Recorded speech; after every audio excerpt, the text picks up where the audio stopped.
다석 사상으로 다시 읽는 요한복음 잃어버린 예수 44번째 시간입니다. 오늘은 새 계명을 주노니 서로 사랑하라. 새 계명을 주노니 서로 사랑하라 라는 제목으로 말씀드리겠습니다.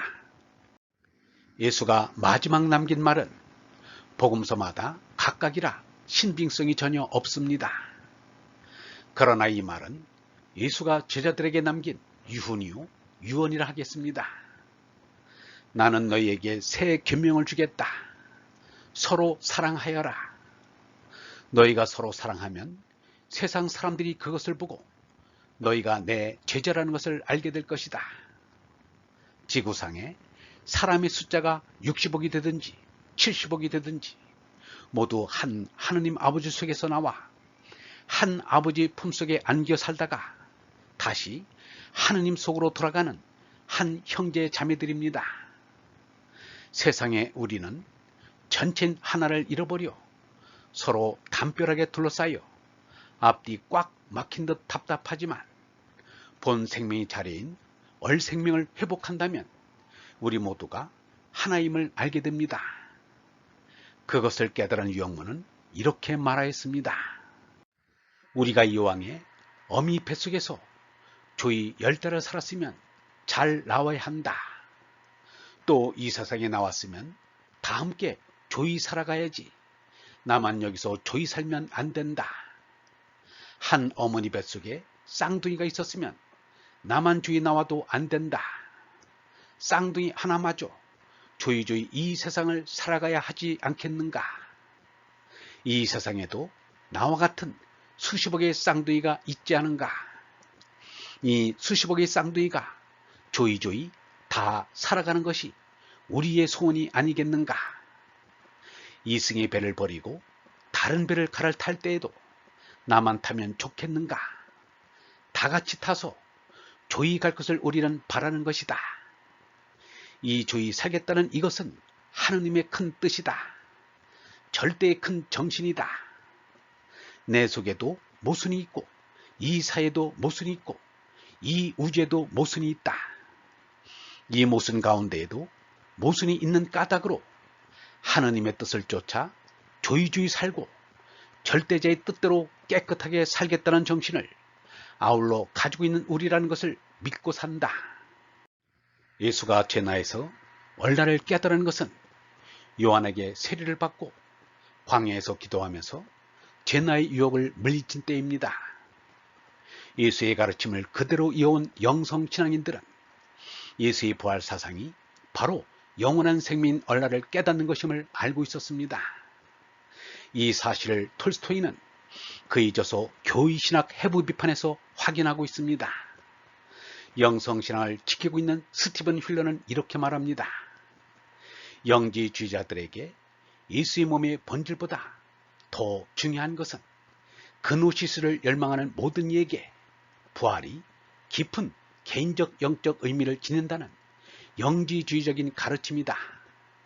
어떤 의미에서 우리 모두는 죽어 물질이 어둠이라는 무덤에 묻힌 채 무의식의 두루마리로 둘러싸여 있는 것은 아닌가. 우리의 간절한 소망과 영광스러운 운명은 이 둘이 제거되고 예언의 혼수 상태로부터 영적 본성이 깨어나는 것을 보는 것이 아닌가. 만일 그렇다면 우리는 왜 그리스도가 했던 것처럼 행하여 얼라의 새 생명으로 부활하지 않는가? 정통주의자들은 당연히 그렇다고 대답하면서도 그런 일은 우리가 죽은 후 그래서 전에 썩어 사라져버린 육체가 다시 일어날 심판의 날에 벌어질 것이라고 말한다. 여기서 영지주의자는 정통주의자와 확실하게 갈라선다. 영지주의자는 필보 복음서에 그리스도는 먼저 부활하고 그 다음에 죽었다는 구절을 인용하면서 만일 우리가 그리스도를 본받고자 한다면 이것이 바로 우리가 해야 할 바라고 덧붙일 것이다. 같은 복음서에 다른 곳에서는 이렇게 증언한다. 사람이 살아있는 동안에 먼저 부활을 경험하지 않으면 그들은 죽어서 어떤 것도 받지 못할 것이다. 영지주의자들은 부활이라는 용어를 그노시스, 곧 참된 영적 깨달음을 상징하는 말로 간주한다. 회계로 번역된 말은 그리스어 메타노에오입니다. 메타는 함께한다는 뜻이고 노에오는 깨닫다의 뜻입니다. 깨닫는 것은 두말할 것 없이 영원한 생민 얼라를 깨닫는 것입니다.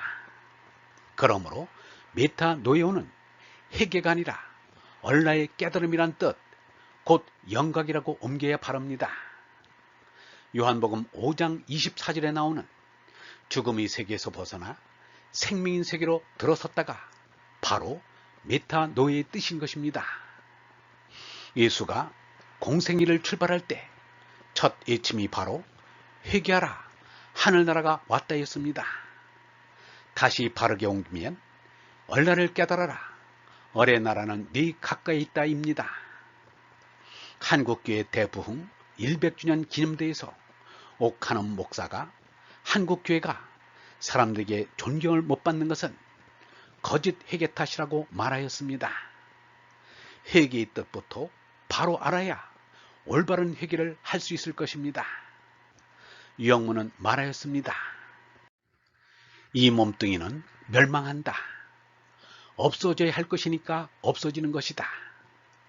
회개란 쉽게 말하면 몸뚱이는 참나가 아니고 얼라가 참나라는 것을 아는 것이다.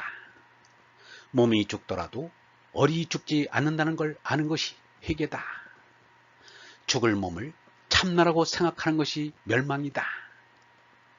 얼라를 깨달아 얼라로는 한 생명인 것을 느끼기 전에는 참 사람이 아닌 것입니다. 사랑을 올바로 하지 못하는 것은 하느님이 주신 영원한 생민 얼라를 깨닫지 못하였기 때문입니다. 얼라를 깨닫고서 사랑을 올바로 하지 못한 이는 없습니다. 그러므로 대학에서는 씨알 사랑, 친민에 앞서 얼라 밝힘, 명덕이 있어야 한다고 하는 것입니다. 예수도 제자들이 얼라를 깨달았다면 서로 사랑하라고 그렇게 거듭거듭 되풀이할 필요가 없었을 것입니다. 말하지 않아도 잘 할 것이기 때문입니다. 그러나 영원한 생명인 얼라를 확실히 깨달은 이가 없는 것을 알기 때문에 제자들에게 서로 사랑하라고 거듭 이루고 이른 것입니다. 사람이 이 세상에서 평생을 지나가는데 마침내 참나를 찾아 서로 사랑하는 것으로 끝을 맺게 될 것이다. 본래 하느님께서 내게 준 분량을 연글게 노력하면 반드시 사랑에 이르게 될 것이다. 사랑을 잘못하면 죄가 될 수도 있다. 짝사랑으로 인해서 서로 때리다가 살인에까지 이른다면 그것은 독한 탄산가스와 같은 죄악이다. 그렇지만 사랑을 너무 애누리해서 사랑의 죄악만을 강조한다면 사랑의 본질을 놓치기 쉽다. 사랑으로 살면서 사랑의 본원에 들면 결코 해로운 것이 될 수 없다. 마하트마 간디는 사티아그라하를 펼치면서 무저항 비폭력을 많이 외쳤습니다. 얼라를 깨달은 사람에게는 무저항 비폭력이란 말이 어울리지 않는 끔찍한 말로 들립니다. 이미 폭력적인 투쟁을 전제하고 있는 말이기 때문입니다. 얼라를 깨달은 사람은 그 마음속에 미움이란 없습니다. 그래서 원수가 없습니다. 간디의 사티아그라하 운동에 앞장섰다가 인도를 지배하던 영국 관리들에 의해 5년 동안 감옥 생활을 한 바 있는 비노바 바비는 이렇게 말하였습니다. 비폭력의 의미는 무엇인가?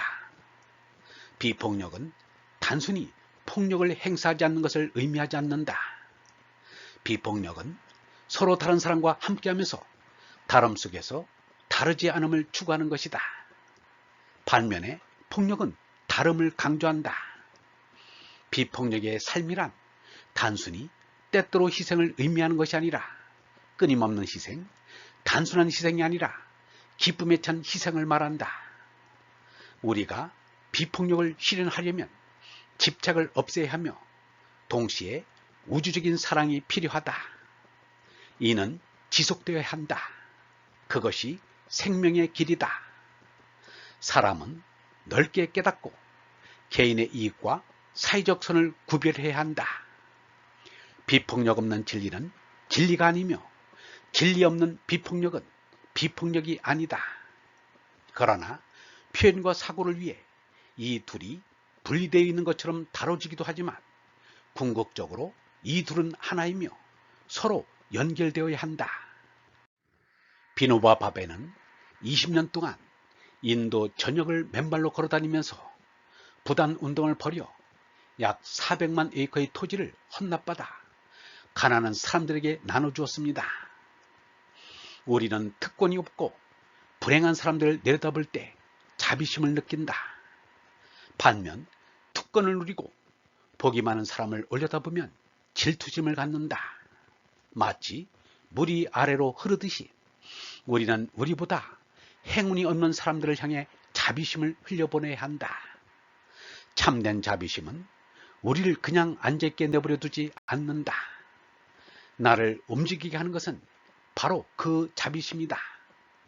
학식이 깊거나 야심을 버렸다고 해서 그렇게 할 수 있는 것은 아니다. 나를 움직이는 힘은 연민과 자비심이다. 인도에서 나타난 사상 가운데는 인류의 정신적인 자산이 될 귀중한 것이 많습니다. 또 그만큼 잘못된 미신과 구습도 많습니다. 그 가운데 하루빨리 버려야 할 구습이 카스트 제도입니다. 신화에 브라흐마 신이 사람을 만들 때 자신의 머리에서는 지혜를 가진 브라만을, 가슴에서는 용기가 충만한 크샤트리아 계급을, 배에서는 적당한 욕망을 품은 바이샤 계급을, 마지막으로 팔다리에서는 노동력을 가진 수드라 계급을 창조했다고 나옵니다. 이들 계급은 브라흐마 신이 결정한 것이기 때문에 사람은 절대로 바꿀 수 없다는 것입니다. 그러면 왜 어떤 사람은 좋은 가문에 태어나고 어떤 사람은 그렇지 못한가? 그것은 전생이 진 카르마 때문이라고 합니다. 인도 사람의 머리에 깊숙이 박혀있는 윤회 사상이 카스트 제도를 떠받치고 있는 것을 봅니다. 마하트마 간디는 이 카스트 제도의 비도덕적인 면을 잘 알고 있었습니다. 그리하여 카스트 제도의 잘못된 의식을 깨뜨리고자 앞장섰습니다. 카스트에서 가장 하층인 달리트 출신 고아를 양녀로 삼기도 하였습니다. 마하트마 간디의 이 거룩한 정신을 이은 이가 비노바 바베입니다. 달리트 출신의 거인 암베드카르는 간디의 노력이 마음에 차지 않아 더 과격한 운동을 벌였습니다. 그리고 불교로 개종까지 하였습니다. 하느님 아버지 자리에선 온전한 사랑에는 차별이란 있을 수 없습니다. 예수는 온전한 하나님의 사랑을 하라고 가르쳤습니다. 너희가 자기를 사랑하는 사람들만 사랑한다면 무슨 상을 받겠느냐? 세리들도 그만큼은 하지 않느냐? 또 너희가 자기 형제들에게만 인사를 한다면 남보다 나을 것이 무엇이냐? 이방인들도 그만큼은 하지 않느냐? 하늘에 계신 아버지께서 완전하신 것 같이 너희도 완전한 사랑을 하여라. 유영모는 이렇게 말하였습니다. 대자대비의 세계는 곱다 밉다고 하는 애증의 세계를 넘어서야 한다. 그리고 남의 슬픔을 내 슬픔으로 가질 때에만 나와 남이 하나가 될 수 있다. 시원하고 좋은 세상을 가지기 위해서는 아픔과 쓴맛을 같이 맛볼 줄 알아야 한다. 그때에만 나와 남 사이를 가로막는 산과 골짜기를 넘어서 온 세상에 사랑이 넘치고 넘쳐서 넘실넘실 춤을 추는 꿈을 이룰 수가 있을 것이다. 예수를 우러르고 따르겠다는 크리스천이 아닌가. 그런데 그리스도 교인이 이웃을 사랑한다고 천만의 말씀, 그들에게는 이웃사랑이 무엇보다 어려운 일일지도 모른다 라는 빈정거림을 받아서야 되겠는가. 스스로 각자 깊이 반성해 볼 일입니다. 예수의 믿음, 예수의 희생을 본받으려 하지 않으면서 예수를 사랑한다고 말할 수 있겠는가? 얼번 여러분, 우리 인생은 참나를 찾아 서로 사랑하는 것으로 끝을 맺게 될 것입니다. 하느님께서 내게 얼을 주시면 그 얼이 내 안에서 작용하여 반드시 사랑에 이르게 됩니다. 사랑은 얼의 생명작용이기 때문입니다. 그 사랑으로 살면서 사랑의 본원이신 하느님과 하나 되는 것이 삶의 목적이요 인생의 완성입니다.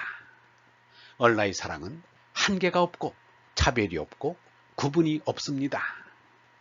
하늘에 계신 아버지의 사랑이 완전하신 것 같이 얼라의 사람들도 완전한 사랑을 하게 됩니다. 사랑은 예수의 이전부터 있는 하느님의 거룩한 생명운동입니다. 영성신학원 다석아카데미의 하늘소리였습니다.